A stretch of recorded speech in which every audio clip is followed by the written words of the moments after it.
Right, gang, let's talk about the Renaissance. For those who may know the Teenage Mutant Ninja Turtles, their names are associated with characters you associate with the Renaissance. I want to start out with a few big picture things that we really need to understand from this. This is the sort of stuff that I know in a year you may not remember a lot about the Renaissance once you move on past this class, but these are the big ideas that can really help you in context of things like one day you're going to be involved in a DBQ where you may have to give context or you may have to explain a nuance of an argument. And these are some little things that you can really explain.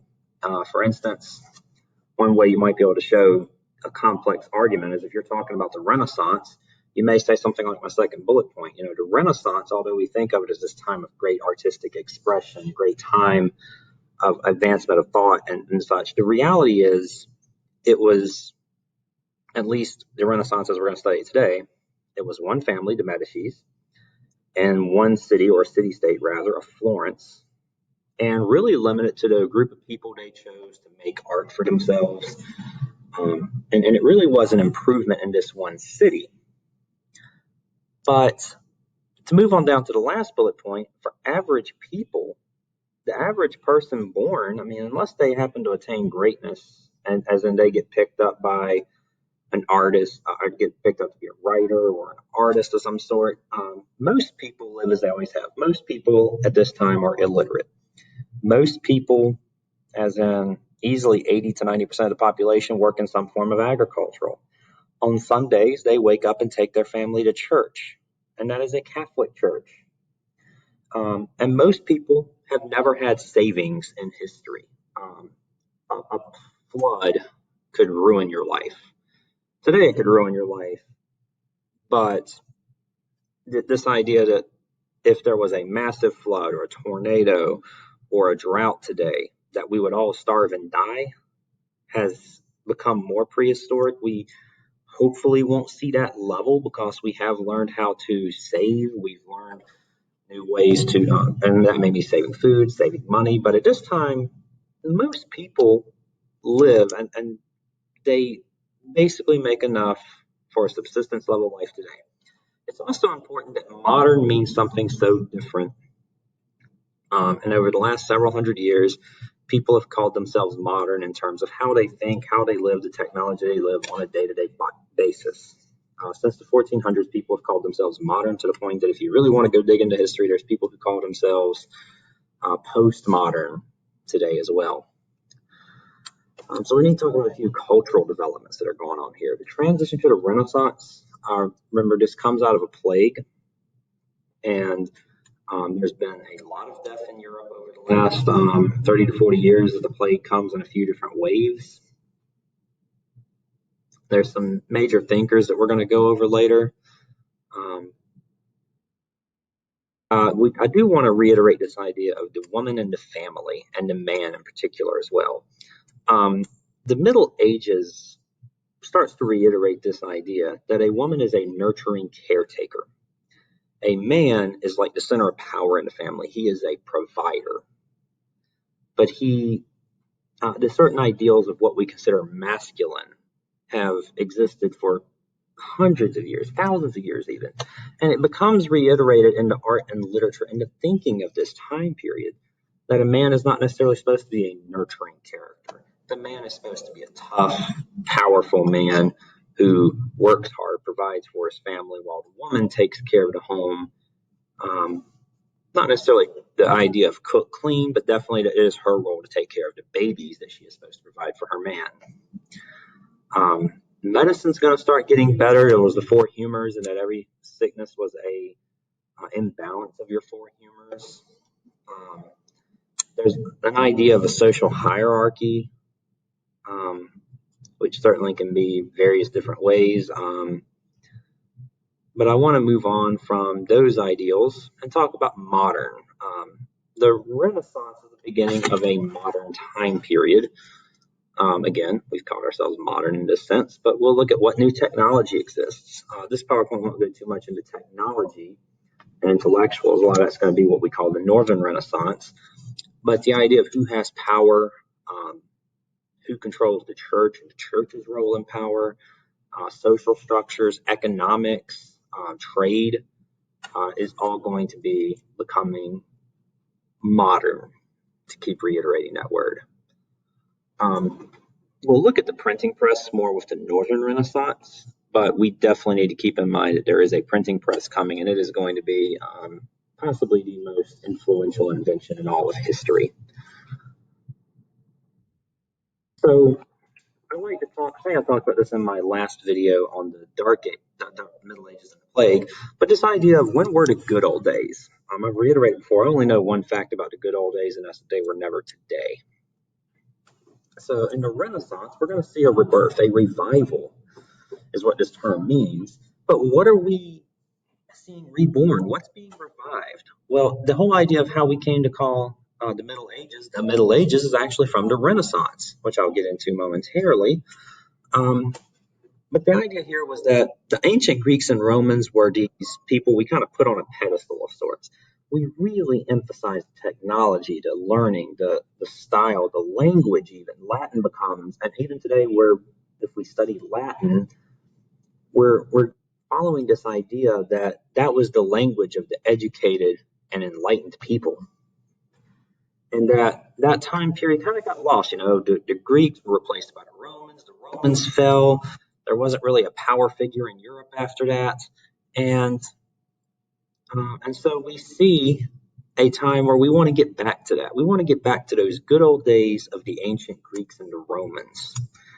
And even today, I would argue that there's always a yearning, at least among some part of our population, even if it's among ourselves as well, to get back to those good old days.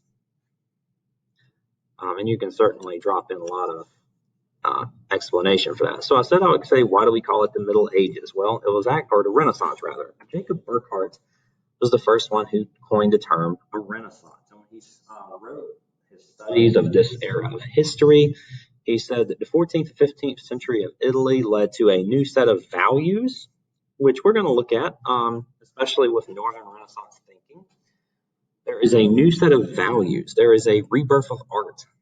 And it is, in that sense, a time frame. But again, the reason we challenge that is that it was really only a rebirth for people who lived in a certain area.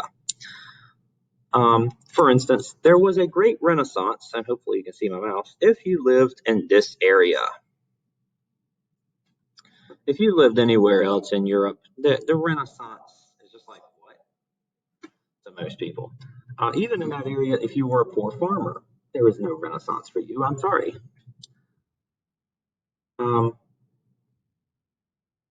I'm using a lot of arrows. It's kind of a shorthand, but there's increasing in papal, which is in this case really more referring to the Pope and the religious center, versus the states around it trying to go in a more secular direction. Whereas we now think of our government as not necessarily being religious. And the Italian city-states, CS being a shorthand for city-state, these areas all acting independently of one another is going to have a factor.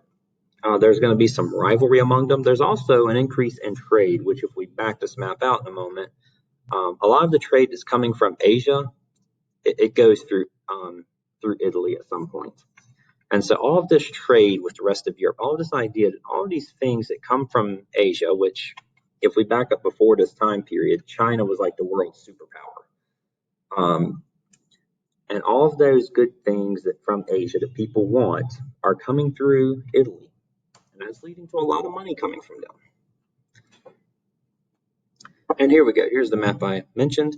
I would like to mention that every part of Europe, and if we expand out to India and China as well, every part of the world has pointed to some era of history where they said there was a golden age where they were the world superpower. Like today, if we think of the world, the United States as being the world superpower, there was certainly a time throughout history where at one time that superpower was definitely China. Arguably, there could be a point where it was also moving more towards India. And trade, the cool things in the world everybody want come from China at this time. China is not known for making cheap crap stuff at this time. China is known for making, the Silk Road, silk. It's for the rich, basically, and it's the cool stuff people want. And if you notice, there's a lot of trade routes running, I mean, wherever they may go throughout Africa, the Middle East, most of the time there is a stop in Italy. And from Italy, it may move on, but that's the spot where everything is centering on. And this growth is coming from being a trade center. They are basically taking a little bit of money for their trouble as kind of a middleman. There's a grand irony in the world that Europeans have. In the future unit, we're going to see we're going to travel the world in search of spices. But ironically enough, Europeans today are also known for not seasoning their food. There's always a hunt for gold. Never can be enough gold in the world. So, social class changes, another shorthand term here. The changing. There's old money versus new money. Today we actually see this divided up in terms of parts of a town or a city. There might be the old money versus the new money in a town. And there's this middle class, this growing middle class of people who have figured out they can make money by working and trading and moving Asian goods around and trading what Italy has to offer, and that they can actually make a living not farming the land, but by trading. And it's actually a very cool, very unique concept that you can do that. The big name family that you need to remember going forward is the Medicis. And so the Medicis are, I don't necessarily like the idea of using the stereotype, but if you ever seen The Godfather, they are going to start moving in a direction where we see that sort of rule going on. That they take power, hold power, pass it on from one generation to the next. They will be having certain popes who are from their family, for instance, and definitely try to keep the city in line with what they want. And the Renaissance is really this family buying art for themselves, in a sense, is one way you could think of it. You could also think of it as their way of trying to revitalize the city. I mean, they arguably do some great things for the city as well. And the Renaissance is them improving the city of Florence. So you may see the term despot. Certainly among certain political circles, you hear this term associated with the current U.S. president, as I record this, Donald Trump. And a despot would certainly be someone who is basically a tyrant. And the Medicis are seen historically as being a group of despots. So they actually hire mercenaries and such to protect them. They demand loyalty from everyone around them, their own family. They demand loyalty from the city. And a couple of them die, wink, wink. They make their money essentially by controlling trade and using these fine goods to also make nice things for themselves.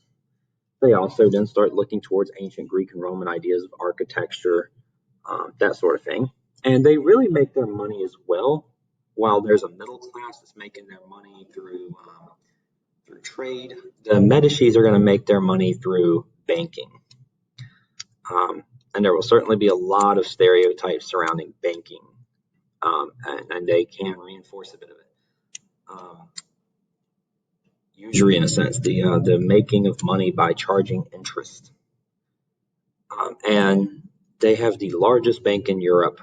And so every middle class person who wants to advance a business, or anybody who wants to, say, invest in trade and moving towards China, is going through the Medici family banks. The Medicis will become a very powerful figure and a very, very powerful institution in Europe that if you want to be on the good side of it, you need to work over the Catholic Church. 4 popes over the course of the time period we call the Renaissance will come from the Medici family. Now, we don't know exactly to this day how a pope is chosen. We do know that the high leaders, when a pope dies, meet at the Vatican, and they create a certain color of smoke when they have a pope selected. We don't know what that process is to this day. However, mysteriously enough, whatever that the process is, when the Medici family was in charge, Medicis were selected as popes. Um, and they will sponsor the art and architecture of Florence, and they will become the envy of the world. We'll talk about Machiavelli with the Northern Renaissance, but they're going to start studying the human body, symmetry. They're going to start creating works of art, um, especially if you ever compare this with old Middle Ages art. Middle Ages art was very flat. You may notice this. There's a certain amount of depth. It actually looks like there's a hallway, whereas Middle Ages art may look more like a flat version of South Park. Um, and that will lead us to, I'll make a separate PowerPoint. We'll talk about the Northern Renaissance. Thank you for watching.